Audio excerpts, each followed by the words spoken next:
అందరికీ నమస్కారం. నేను మీ కిరణ్.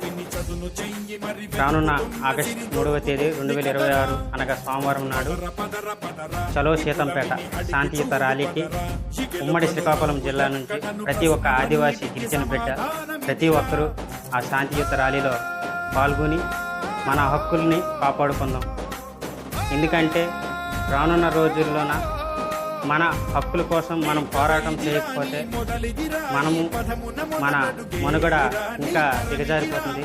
కనుక ప్రతి ఒక్కరూ ఈ శాంతియుత ర్యాలీకి స్వచ్ఛందంగా మీరు వస్తూ మీతో పాటు నలుగురిని తీసుకువచ్చి ఆ కార్యక్రమాన్ని విజయవంతం చేస్తారని మనస్ఫూర్తిగా కోరుకుంటున్నాను. జై ఆదివాసీ, జై జై ఆదివాసీ. ఇప్పుడమిని అడిగి చూడు పదరా, ఎక్కడను ప్రశ్నలన్నిటికీ సమాధానమిదిరా.